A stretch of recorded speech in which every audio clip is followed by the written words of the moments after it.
Hello, everybody. Hello. Welcome to the webinar. There's a chat on the right-hand side, so if you'd like to say hello and where you're dialing in from, that'd be fantastic. Who do we have in the room now?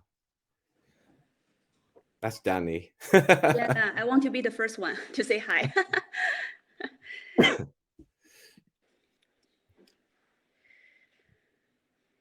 Okay. Hi Ming. Hi Kushbu. Hello. Hello. Hello, Where's Chenxi. everybody dialing in from? What countries have we got in the room today? Let's say hello from Barcelona. Germany. Guten Tag. Bonjour. Ni hao. And Nongho. Is it from Hola.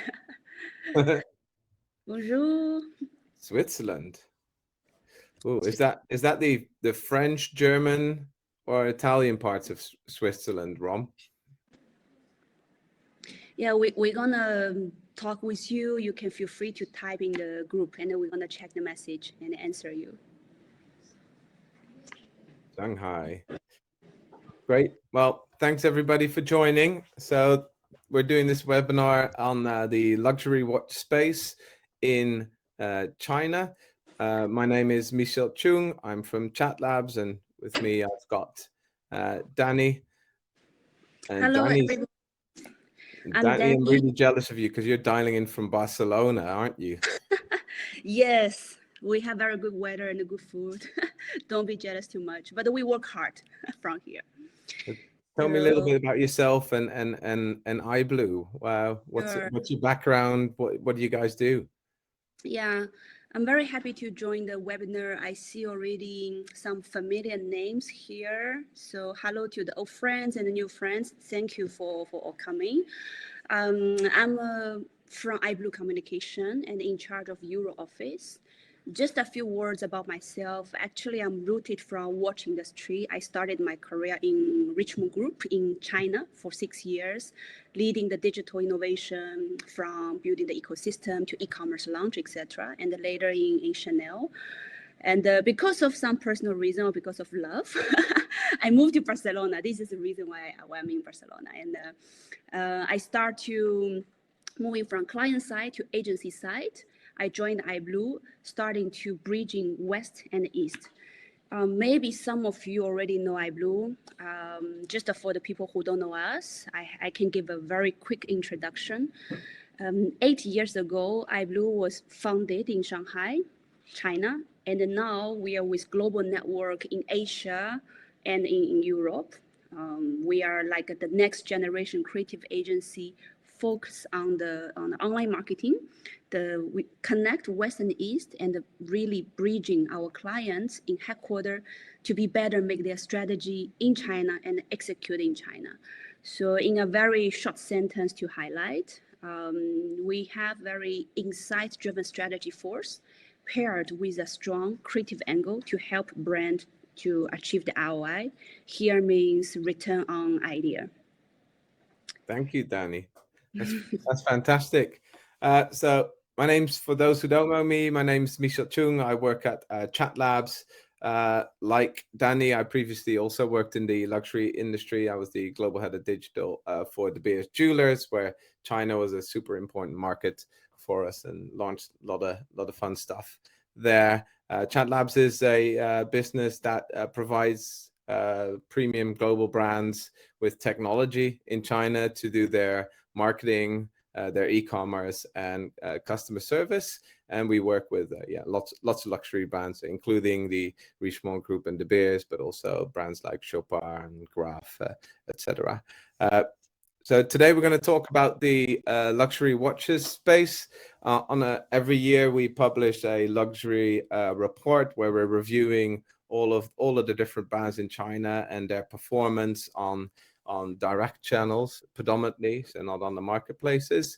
And today we're covering the watches angle. We're going to look at the creative side, as well as the sort of technology customer experience side of things.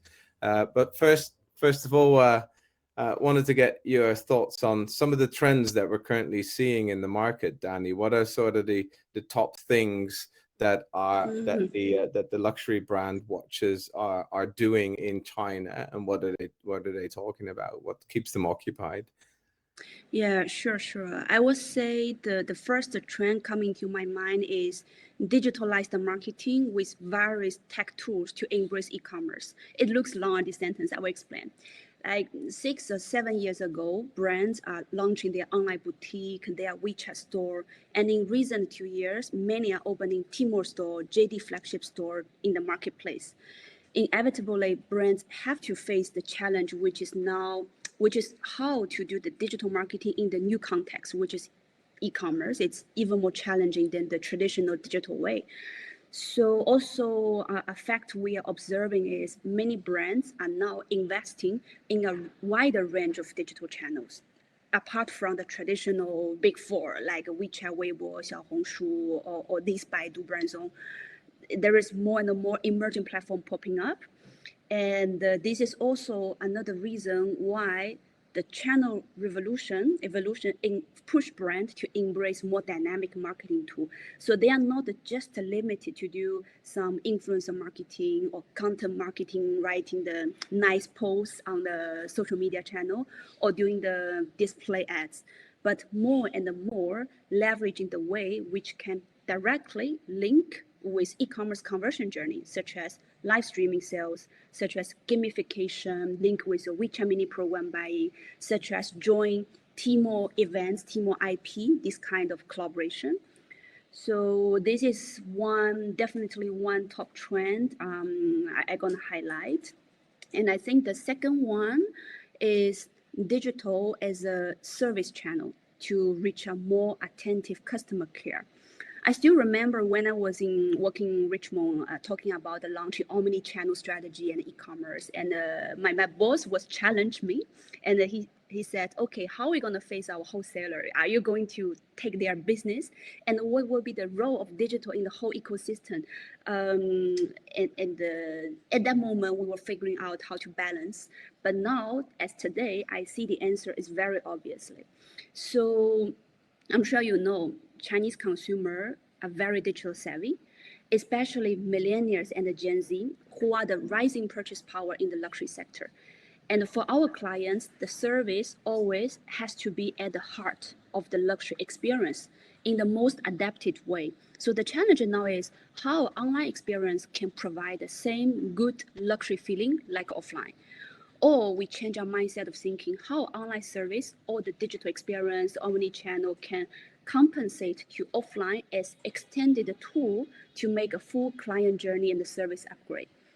So this is probably mean finding the solution to address the convenience and the solving pain points in digital ways, such as online BA, personal BA, personal like a sales advisor, who are the same person you know from the offline boutique. You are talking to the same person, like knowing you very well already, such as segmented marketing message, meaning each segment of the client will receive more personal content accordingly. It's a message to you, not to everybody, to avoid many broadcasting content, like everybody reading the common standard material, or AI chat, smart CRM, online customized service, or the convenience on reservation buying after sales at one stop, all these. And I see today some more familiar names in the webinar from our client side who are already having the solution for this. I'm very happy, and that's great. They are really putting digital as one of the service chains in the wholesale ceremony. Last but not least, from my observation, I would say the product innovation to reach out to China's young generation. It is not a news that the watch brands doing China watch edition after many years doing Japan special edition. Apart from the typical 12 Chinese zodiac collection, which is like normally you go by different animal every year, nowadays to win consumers' heart, we really need to put also heart as to deeply understand their interest and culture. So a relevant design at the Chinese clients, authentic, also on point is very key. We observed that many brands, they do cross-branding special edition. They do IP collaboration with big movie IP or gaming, like very popular young Gen Z will play the games, these kind of video gaming collaboration, which is looks crazy, but in a way it's very logical because we need to capture future generation for our business, not our parents' generation who already love watches. And to drive the product excitement and to capture the young consumer in their way and the relevance, speak to their heart, their interest point is very key. So I see another trend is really the product innovation towards the relevancy for young people's taste.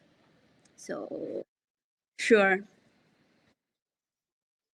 With all of those, so we have obviously all the insights from the report, or some of them, coming up in a minute, and we have the download as well at the end of it. I'll share some of the things that we are talking to about with our clients as well. So what we're seeing across the brands is a larger focus on private traffic.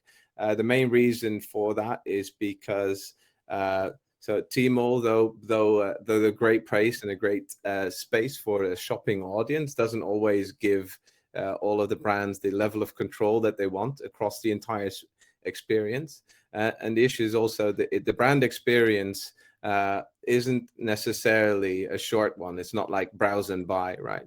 It's really a nurturing journey. So people will come in contact with the brand, they will come in contact with someone, and it's a few week to few month process before someone making a commitment on a purchase sometimes. And they want to control the entire journey all the way from the initial contact towards the end, and portray the brand in the best way possible themselves. So we're seeing a lot of focus on that. Next, what we're seeing as well is that there's a focus of digitizing the store. So obviously people talk about digital a lot, and they launch e-commerce, they launch CRM, but still the store is the heart of the luxury experience in China, right? If you look at the number of purchases that are being made, 85% of the people visit both online and offline. And it's key to make sure that not only are you driving people from online to offline through store locators and appointment booking systems, etc., but also offline in the store, you need to leverage what you've already learned about your customers online, what they've already told you, so that you're not starting the conversation again. We're seeing a lot of focus on that.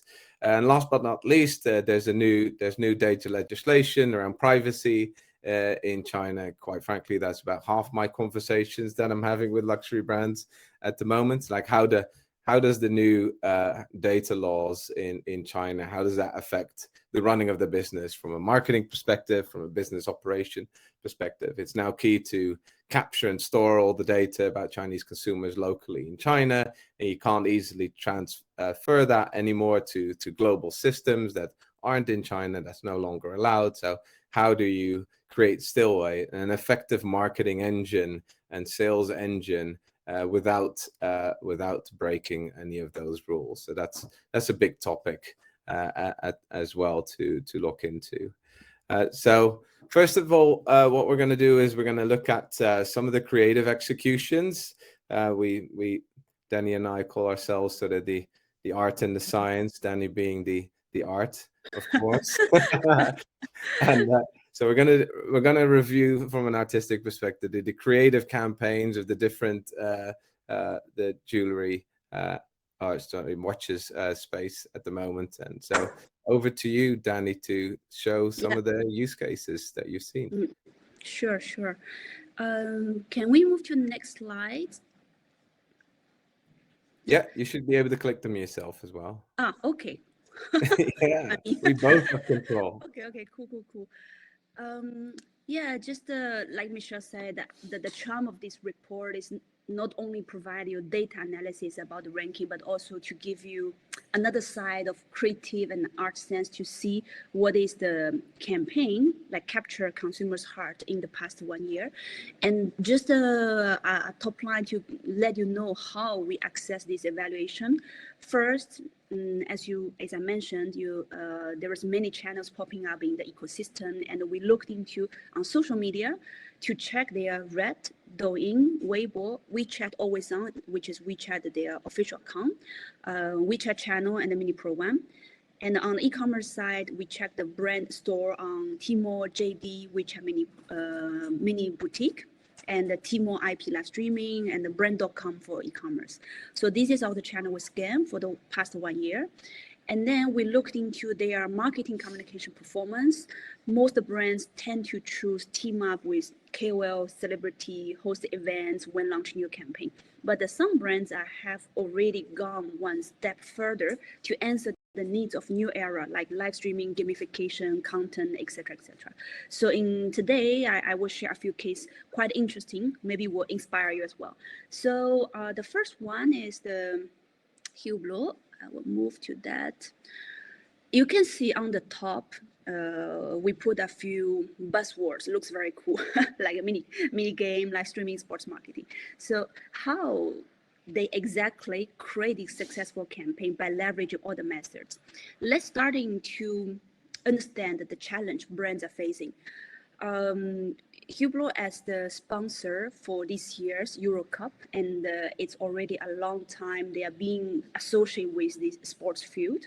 So the first challenge is, the game is lasting for months, and how brand can continuously boost and retain the social buzz during the month-long event without non-stop media investment, but leveraging more organic traffic.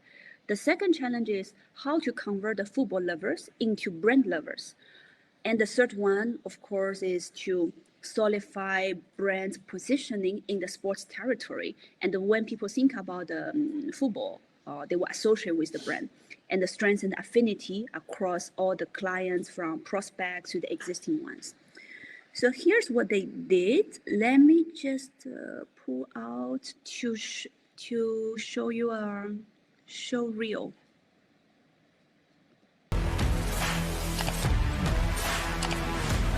I should, how I can move it. Okay, restart. Swipe up.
Okay, let me go back to the presentation deck. So the show reel runs quite fast. Probably for people who don't read Chinese, maybe you don't get the full message. So it's very simple. Basically, what they did is for the phase one, for the warm up, they launched a mini game, and this mini game is for recruitment and the social buzz generating. How it works, it's like starting 1 month ahead of the final competition. So a user can predict each game results. For example, tomorrow is Italy and France. I vote who will win, and I put the points on the game, and results right, points gained. If not, you lose the points. And the system will send you the message next day to remind you the results. So you're gonna keep going back to check if you get the points or not. It's very addictive. I literally like it's the watch every game, want to know if I win or not. The retention is very high by this mechanism. And there is a ranking system. You can always see among all the players where you are. At the top one is like 10,000 better score than me. And then you can also share your prediction results on the WeChat moment, which brand are very smart to leverage a natural ambassador for each user. They can influence their friend circle and they recruit more people for the campaign as well. Of course, you can download the football-related emoji and you can share. And then there is a reward system for the player. It's an incentive mechanism to encourage more participants. What the brand did more is more than that. It's not just a mini game for entertaining, but also brand education, brand value communication. So what they did is they insert a podcast inside. Consumers can click and listen from famous coach, athletes sharing their value spirits, which gives more deepness for the campaign. When it comes to the Euro Cup final day, let's say it's the big day, brand organize an offline event. So they are inviting VIPs, prospects to the event and run a variety show. So there are 3 hosts of in the China side. They are all famous from sports industry, well respected in their field. And in the meanwhile, they did the live streaming because the COVID, it's still people cannot travel. So they did live streaming connecting with the brand CEO in Geneva and the coach Jose Mourinho from Rome. Together, they share the professional thoughts on the game, but also the fun interactions such as football battle.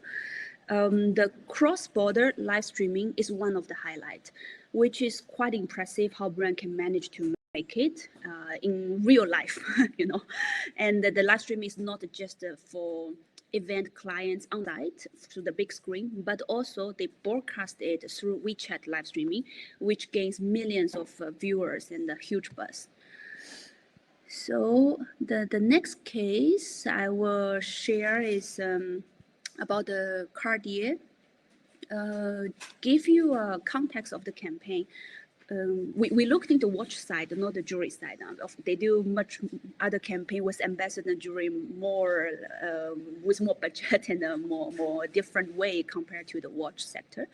But this one is already a good example. So they want to push iconic Pacha de Cartier timepiece, and the brand teamed up with 8 contemporary artists to create an offline immersive exhibition. So there are artists from the field of music, graffiti, sculpture, dancers, etc. Artists, all these. Interestingly, Cartier embraced Chinese consumer insights very well by evaluating who they choose to work with. For example, the graffiti artist is using a very Chinese style creation to decode Western graphic. So it's a mix of West and East, quite interesting. And then offline event was hosted with celebrity as well for the big day. Why we put Cartier case here is they have 2 action to highlight in the digital way. First is they created e-exhibition guide online. So when it's through the mini pro one. So either you can use it to reserve and go to offline, or you can directly check the map and click to experience exhibition online. So which is very answering the pain points of consumer and provide a good service. For those who want to book, it's convenient. For those who cannot travel to exhibition, they can experience it. So in order to generate more buzz, they also have many interesting points like creating digital pins for consumer to collect. You can see from the video, I will show, here's not, it will be the, let me see the mini.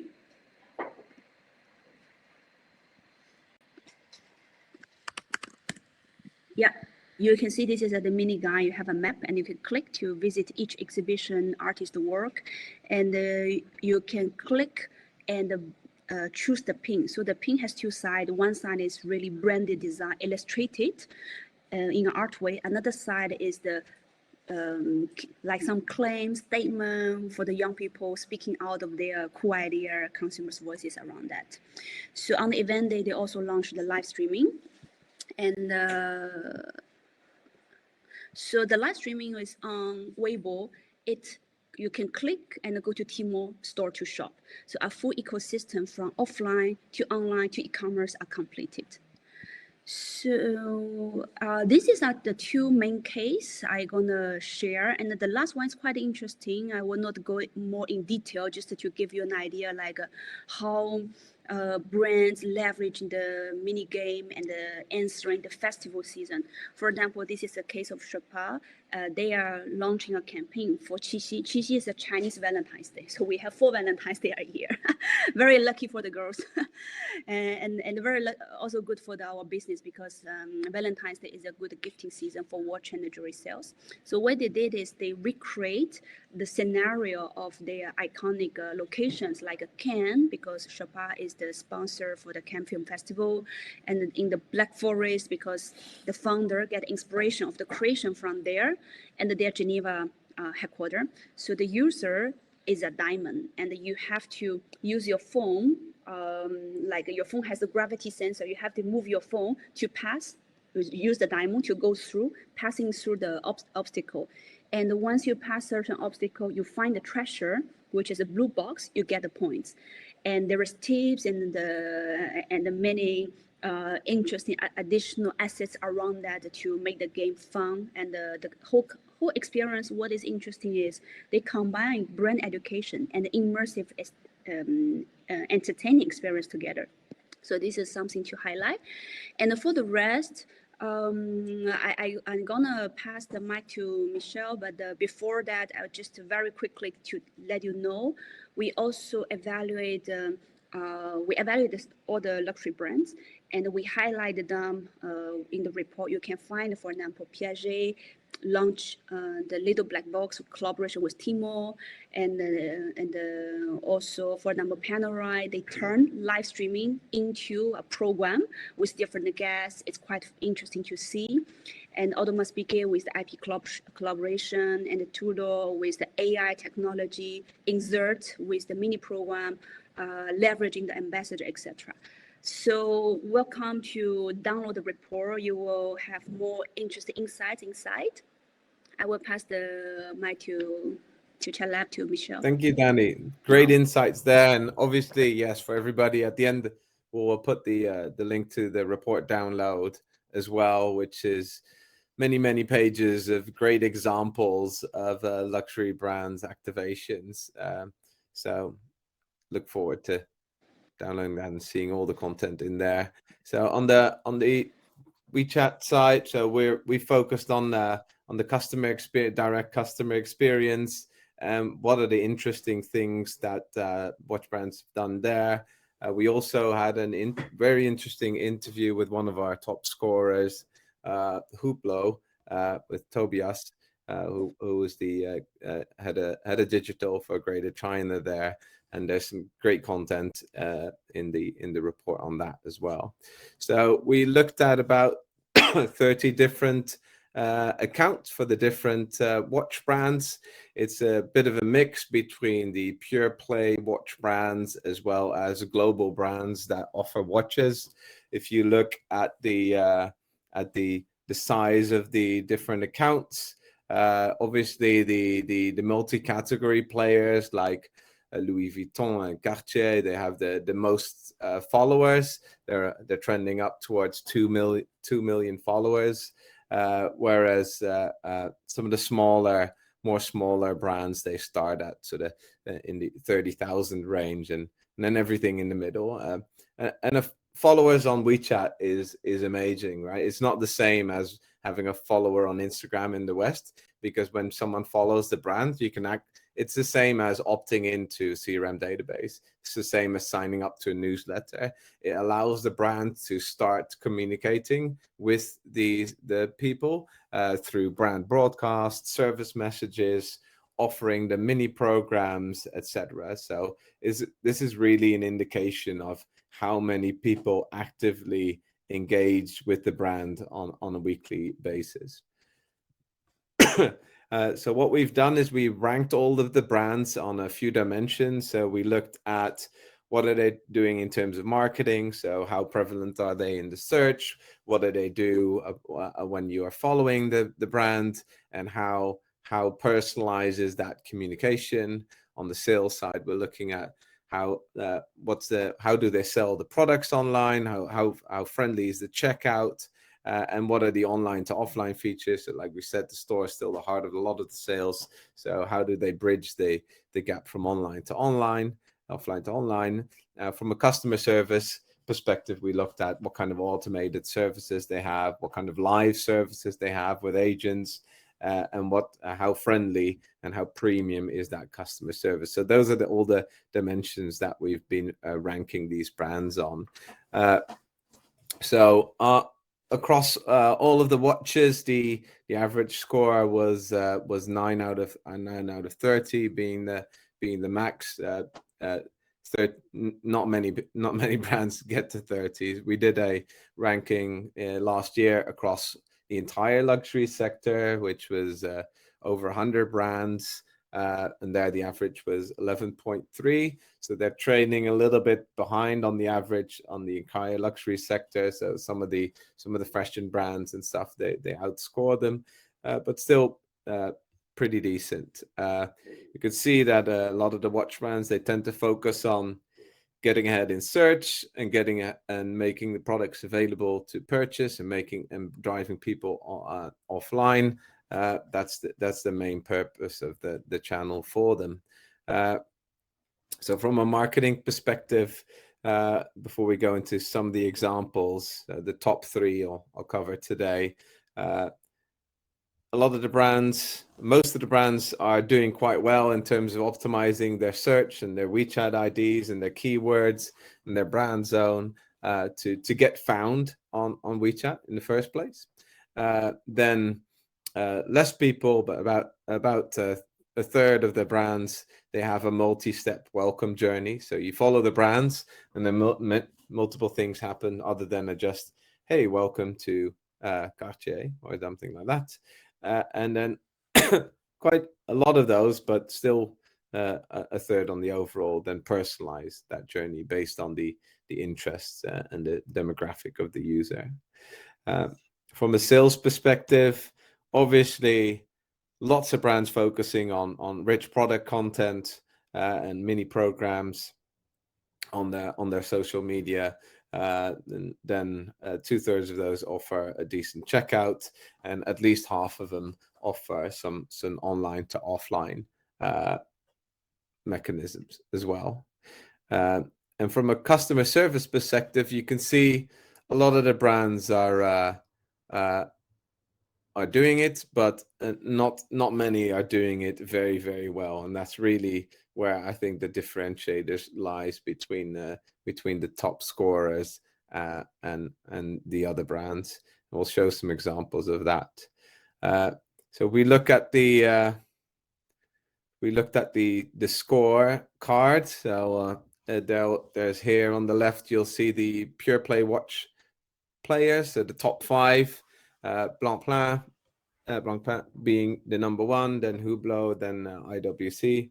I think there's some people from those brands in the room, hopefully cheering in the background. And then we have the multi-category players, top 5 on the right. The full report that you can download will have all of the brands and all of their brand scores. So today we'll go over the top 3. To really show and give inspiration to you all on what you could possibly adopt for your brand. So first, Blancpain. So what they do is they really optimize the search, and they have an active brand zone. So that means that when you search for the brand, you don't see just the official account search results, but they actually have a branded landing area where you can go to the store, you can go to the video channel, WeChat channels, you can go to the mini programs, and you can find the membership area all from that brand zone. So it's much more immersive than a standard results. They have a great way to find stores. So store finders, they come in all shapes and sizes on WeChat, but this is one of the definitely one of the better ones that we found. So you can look up your store, you can find them based on your GPS location, what's the closest store to me, and then you can actually get into contact in the store through WeCom. So for those who don't know, WeCom is like the professional version of WeChat. Just like in the West, you have a personal email and you have a work email. Same for that with WeChat in China. So the store has a professional WeChat account on WeCom, and by scanning the codes, you can go and talk directly to sales associates. So there's no phone number or email address. You can just scan it and then start to chat, which is fantastic. So it's important to directly lead people to those people in the store. Then they have a very feature-rich service mini program where you can see your appointments, you can book after-sales services, you can get into contact, and you can see all the details of your profile. So the profile, you can set that up yourself online. You get everything is pre-filled for you. You get a notification, and then you see the whole product catalog and news about blah blah, which is quite nice.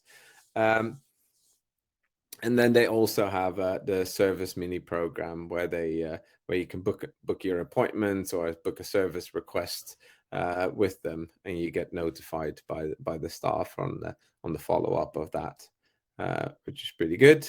And then this one's quite interesting as well around just the contact features. So it's not just making a phone call, but you can start chatting. You put requests in.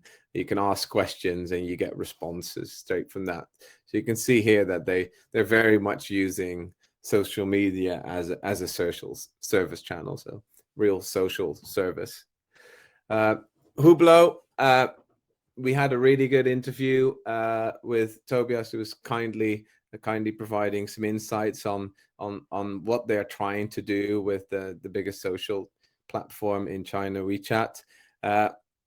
And they've really designed their entire customer experience on WeChat and tightly integrated with that, because they felt that that's sort of the single point where they can offer all of the elements of the customer experience, both, and tie that into to the store and build a customer journey end to end. And they didn't feel that they could do that on the marketplaces like they could on WeChat. And the goal for them is to really get people to connect to one of the sales associates, which will then going forward be their one touch point with the brand. And everything really is, the entire customer experience is essentially orchestrated around this one-to-one relationship between the prospect, the customer, and the sales associates. So firstly, looking at the welcome journey from Hublot, which is fantastic. It's very, very in depth. You have a long form first message where you're actually able to talk back to the brand and tell them what you're interested in. Or do you want to know about the brand story? Do you want to know about their latest campaign? Do you want to become a member? Those kind of things. It also sends you a mini program cart to the latest collaboration and looking at and some content about their latest story with Lang Lang as well. If you then pick some of those keywords, then you get content that's related to the keywords that Hublot mentioned in their welcome message. So that those are auto responses based on your interests, so completely personalized, so which is quite cool. Yes, Iga, you are at work and can't take notes, and you will be able to get a lot of the content from the presentation. Here again, you can say that you have an interest in like special edition watches, and you'll get links to those and explore the product content there. And then you have the shopping mini program, which again is sort of designed around this connection of online and offline. So everybody has an account on the you have to register on the shopping mini program, and it's not necessarily just go and browse and buy. It's more around who's your consultant at the store, who have you met, what's my closest store, and what are the services that they can offer. You can register any purchases that you've already made, but also the sales associate can add watches to your collection. So if you go into the store and you look at a few watches, they'll be there as well to look into more detail for you. They obviously also have the customer service right in there in the chat, and again, you get the customer service not through a contact center who doesn't know who you are or the history or anything. The service requests actually get redirected to the sales associates. So you're again to that single point of contact that you have with Hublot, which is fantastic. Then finally, we're just going to look at Cartier. Cartier's real big strength is their shopping mini program. I say shopping, but it offers pretty much everything. So Cartier's strategy is to have one massive mini program with a lot of different areas for warranty, for boutiques, for brand content, for the store, elaborate gift advisor, and education. So they have, from a customer service perspective, they have the care section. So you can you can register watches, you can get service around your watches. You can also link that to the store services. You can find boutiques on there through a store locator. Again, this is a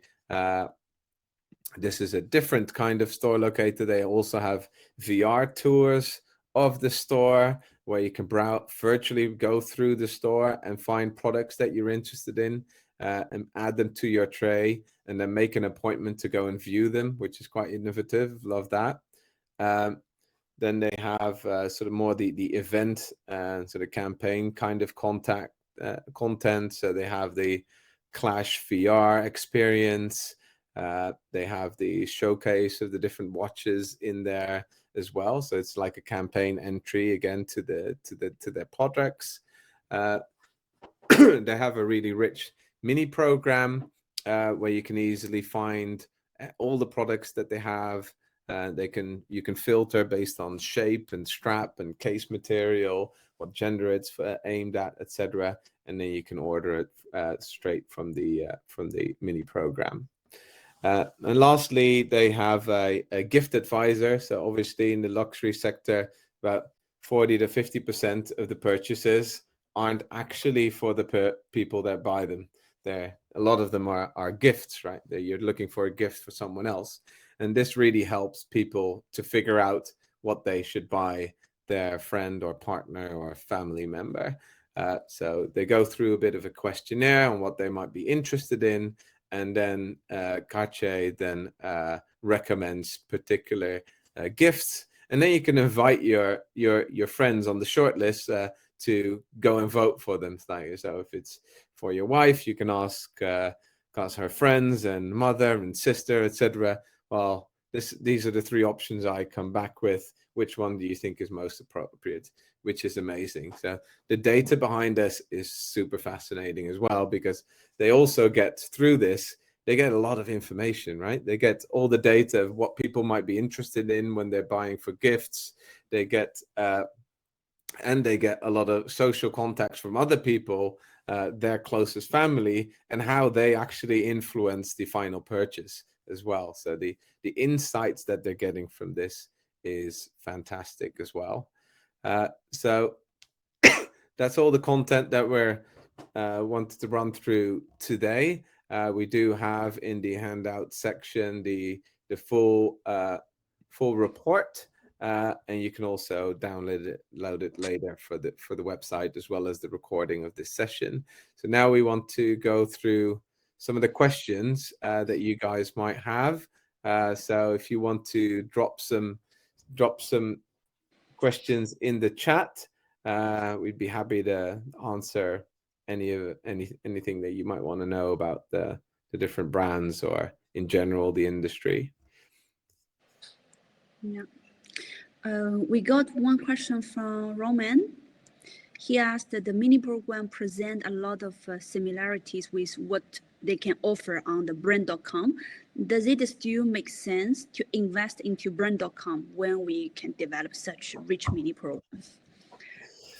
It's a good question. So I find that so most brands, if you just look at the sales numbers, you'll find that that WeChat stores are more like similar to apps. They have a much higher conversion than the websites.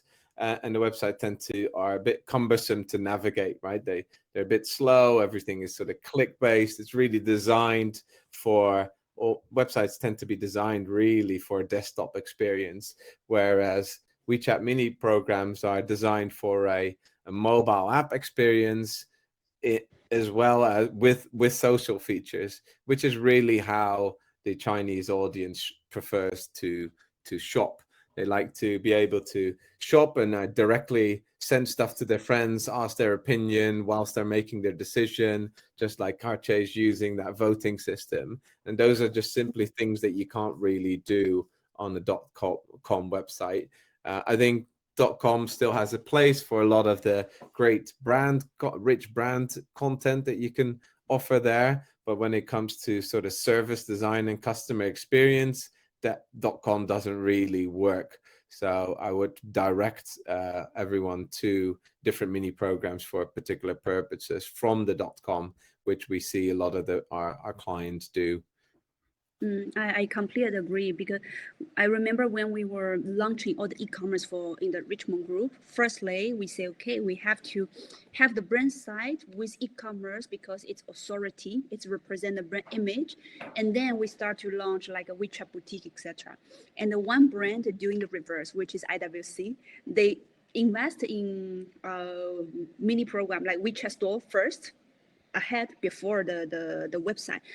There is a very simple another perspective to see it is Chinese consumer, they are no longer used to search brand.com or have the habit to check the official website. So all the behavior, all the research, all the sharing are happening in one super app, which is WeChat. That's definitely where all the conversion, all the business goes. However, on the brand website, it's still important. It's your brand image. It's like it's your own house. You need to decorate nice. And it's a question about how you position in both sides and where you drive the traffic in terms of the development of the convenience. WeChat mini program definitely gives much more functionality or in-depth service. Also, the server behind is more convenient and faster. So I see. One more question from Kushbu about the sort of standalone apps versus mini programs. So I think that there's a few boundaries for apps in China. First of all, the app stores are really hard to access, and it's really hard to get your apps approved on those, and those are not always available across everything. Secondly, people are much more used to mini programs, and you don't have to download them, which is a big difference. You don't have to put them on your phone. It doesn't take any bandwidth to download, and it doesn't take up space on your phone. And people from the olden days where that was actually quite expensive to do, they just developed the habit of not wanting to do that and just being able to open up a new experience on one click. And in terms of, yes, you could reuse an app in multiple countries, but for China being such an important country and such different consumer habits and different experiences that people are used to, I would actually try to not use the same app across the whole world. I would have a dedicated customer experience designed specifically for the Chinese consumer, because the way that they consume information and browse and share is so vastly different from what we do here in the West. I don't know what you think about that, Danny. Apps versus mini I program? think I totally agree. Like I said, if you open your mobile, which app you are using, mostly the app related to service, more practical one. And for China, because of WeChat, this kind of super app, you can do everything within it. You can buy ticket, you can book your hotel, you can do everything. So people is already have no needs to download extra app, except you give a very strong reason why they're going to download it. This is something they need, however, they can get in your WeChat. Basically, if you think about the mini program, you can include all the services you need. You can include the game, campaign, mini page. I don't see a point like developing a standalone app, which is very costly. Also, another thing is traffic. On WeChat, it's more easy to generate the natural traffic, organic, and it can viral. It wins a lot of marketing dollar. However, if you want to promote your standalone app, it's a lot of money, and it's just too much effort for consumer to click, download, and taking their mobile space. And this is something really has to be cautiously thinking for China. Of course, I understand if you're thinking about the global scale, apart from China, what will be the method if you have a global development for one thing you want to apply to China. I will still say, yeah, you can develop a great user experience for the app in Western, but you can do the same experience, but put into the China ecosystem, like a WeChat. It's born there for you to use. You don't need to create another platform for the user. Thank you, Danny. Just responding to Rama, it makes more sense to drive traffic to WeChat rather than .com. It definitely, so there's a couple of benefits to driving to WeChat, right? So one is, like I said earlier, when you drive the traffic to WeChat, people will follow the official account, which means that then you can have follow-up and a nurturing interaction. They become part of your database, and you can communicate with them on a one-to-one basis. And that's much harder to do on a website, because if you drive someone to the website, then you need to get them to fill out a form with their mobile number, and then you can send them a text to start a conversation. But that's a much harder journey than people scanning a QR code, following an official account, and getting a message back from the brand, and to start a welcome journey like the one that Hublot did. So that's a much natural flow. Obviously, China is quite difficult because all the ecosystem have grown up to be quite isolated from each other. They didn't really like each other very much. They didn't want to drive traffic to each other. They all wanted to keep them on their own island. But that's now opening up, because actually the Chinese government has said no to that. It's like no longer are you allowed to block people going from one place and the other. In fact, you have to make it easier. So that's now a top-down directive from the government. So I think those restrictions are going to lift as well, which is going to make it easier to direct people from a campaign on Douyin or Tmall or Weibo or Xiaohongshu directly to WeChat. So I think that's going to be the way to go in the foreseeable future for sure. Yeah, I think for comparative brand website or WeChat where to drive traffic, it's one thing very careful we have to think is after you drive the traffic, what you expect the consumer to do. Because on the brand website, you lack of the tools to re-engage with them. Chinese people are not going to reject a newsletter, receive a newsletter, open the email. It's more easy, like you convert them on WeChat ecosystem. And the purpose of awareness campaign is awareness. You want to reach out. You want the people to see your campaign. We're going to put the user journey at the heart of the whole planning, because if you create a more difficulty for them to click and see and convert, the more drop rate you will have, and the marketing dollar you're spending, you want to convert it in a more engaging way. There is a further action. So WeChat definitely, I would say, can serve the purpose of awareness campaign. And many times in China, the WeChat moves faster in terms of the speed, the display, or the video. And the brand.com, you're going to put a lot of, you need to have your server in China, CDN, etc., to ensure support the campaign is smooth and fast. If you have 1 second delay, people lose the patient. But on those kind of WeChat, the big internet player and behind, they provide a very seamless experience and speed.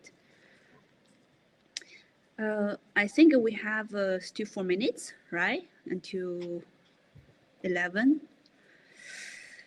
Yeah. So feel free to ask more questions. And as a reminder, you can download the reports in the handouts.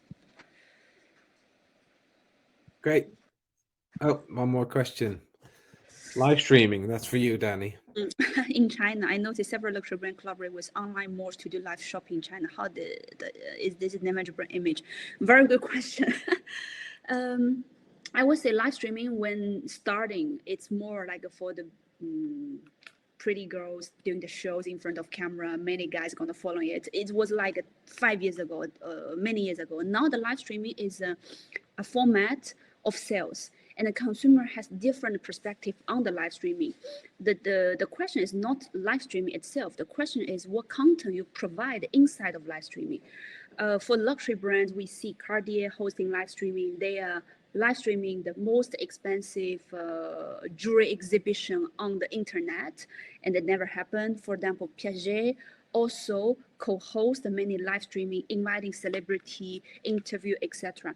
The thing is the program design. You can consider live streaming is more than live TV show. And what brand, every brand go on TV advertising in the past. It's really about how you design the narrative, how you decorate the whole setting is important to provide a luxury feeling. And I would say there is more positive aspects for live streaming because it's convenient for user. You know, in last Double 11, half of the sales was coming from live streaming. It's a super powerful tool. Simply because before the consumer journey is very long, from awareness to conversion. Maybe you see the outdoor, you see the magazine, and you go to store and you check, and then you make a buying. And in live streaming, it's really shortened the whole decision journey. You can make decision very quick. There is people who are very good at of showcasing the scene, etc. Of course, it's more difficult for high price watch pieces to sell like this in live streaming, but it still helps a lot to shorten the decision journey. This is a charm of live streaming, and also people are used to watch this kind of format. Before, consumer are more looking at the text and the picture and the long video. Now the popular content they are more familiar with to consume is live streaming and the short video. So definitely it's a place everybody goes. Then the differentiation is the brand, how to create the content, the design the program. I would say it will not damage brand's image. Instead, it will provide the convenience and the implant in the whole ecosystem. I understand, I see brands when they work with Tmall has their live streaming room, brand can join, or brand's own live streaming room. This is super convenient. You can have a lot of functionality. You put at the tab of a buy-in, you can interact with consumer, you can give gifting, you can offer things. It's quite a cool tool for luxury brands. And it's like when we talk about the e-commerce, many luxury brands say, okay, shall we go? Once there is one luxury shop in the shopping mall, you doubt. And if there is a 10 or 20 luxury shops in one shopping mall, this shopping mall become luxury. So it happens on Tmall. Actually, people start to doubt to say luxury should go Tmall or not. And now you see groups go on Tmall, then it works. Same for live streaming. It's a starting. Brands starting to do, and I foresee this year in maybe 6 months, it will be some tool like widely adopted for many brands. I think so too. Yeah. Thank you very much, Danny, Sure. for joining and sharing all your amazing thoughts and insights. Thank you, everybody, for joining. Hope you enjoyed that information. Hope you enjoyed the report. And yeah, feel free to reach out to us if you need assistance with or more insights on anything. Thank you. Thanks, Danny. Thank you. Have a good day. Thanks. Bye. Bye-bye. Bye, everyone. Bye.